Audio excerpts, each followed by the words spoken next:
નમસ્કાર દર્શક મિત્રો, હું છું પરમાર અમીશા. તમે જોઈ રહ્યા છો લોક સામના ન્યૂઝ. તો જોઈએ આજના સમાચાર. તારીખ 22/2/2026 ના આજ રોજ જેતપુર એસટી બસ સ્ટેશન ખાતે શ્રમ અને રોજગાર વિભાગ ગુજરાત સરકાર દ્વારા બાળ મંજૂર નાબૂદી આધારિત જનજાગૃતિ અભિયાનનો કાર્યક્રમ યોજાયો.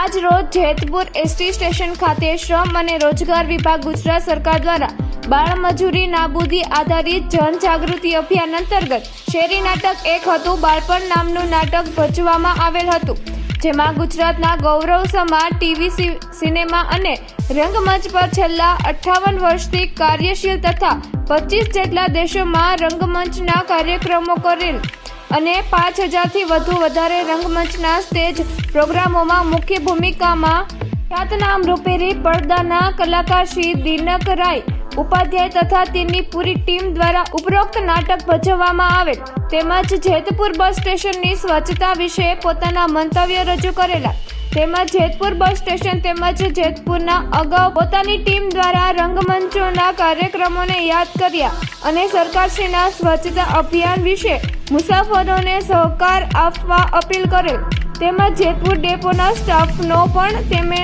આભાર વ્યક્ત કરેલ.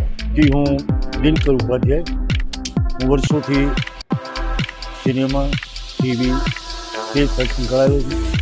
ઘણા બધા દેશોની મેં મુસાફરી કરી છે, ત્યાં પરફોર્મન્સ કર્યા છે. આજે અહીંયા જેતપુર એસટી ડેપો ખાતે એક સરકારની જનજાગૃતિનો કાર્યક્રમ કરવા આવ્યા હતા, બાળ મજૂરી અટકાવો. ખૂબ સરસ કાર્યક્રમ રહ્યો. અહીંયા અમને જે સ્ટાફ ભાઈઓ છે, સેકન્ડ ઇન્ચાર્જ પુરુષોત્તમભાઈ, પીટીઆઈ દિલીપભાઈ તથા તમામ સ્ટાફને ખૂબ સારો સહકાર મળ્યો, ખૂબ સારું આયોજન કર્યું હતું. પણ આજે મને વધારે સૌથી આનંદ આશ્ચર્ય તો જેતપુરનું બસ સ્ટોપ જોઈને થયું. મિત્રો, બહુ વર્ષો પહેલાં હું ઘણીવાર આવ્યો હતો અહીંયા થિયેટરમાં નાટકનો શો બધો આવતો હતો, પણ એમ થાય કે ક્યાં એ વખતનું એસટી ડેપો અને ક્યાં અત્યારે બાંધકામ તો થાય, પણ જે સ્વચ્છતા, જે ક્લીનનેસ, જે આપણે પરદેશમાં જોતા હતા, જાણતા હતા, વિચારતા, આજે અહીંયા નજરે જોવા મળે. ખૂબ સુંદર રીતે અહીંયા રેગ્યુલર ટાઈમે ઝાડુ પોતા થાય છે. સેનિટેશનમાં જોવો તો ત્યાં બાથરૂમ, ટોયલેટ વ્યવસ્થિત સાફ થયા છે. ઠેર ડસ્ટબિન મૂકવાયા છે, જેથી કચરા આજુ નાખે નહીં.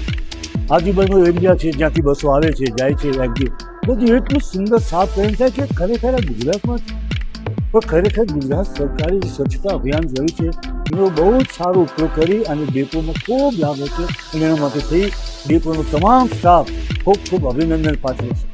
પણ મિત્રો, આટલું બધું સરકારને એમનો સ્ટાફ કરે છે, એમની ફરજ ન, પણ આપણી ફરજ શું? આપણે આ દેશના નાગરિકો છીએ, આપણે જ આમ સ્ટેશન વાપરીએ છીએ. આપણે આપણા ઘરે કેટલી સ્વચ્છતા રાખીએ છીએ, કારણ કે આપણું પોતાનું છે. તો આ સ્ટેશન તો આપણું જ છે, આપણે સરકારનું આપણું છે, આપણે સિવાય. તો આપણી પણ ફરજ બને છે કે બને એટલો સાથ આપીએ સાથે આ સ્વચ્છતા આપણે જાળવીએ.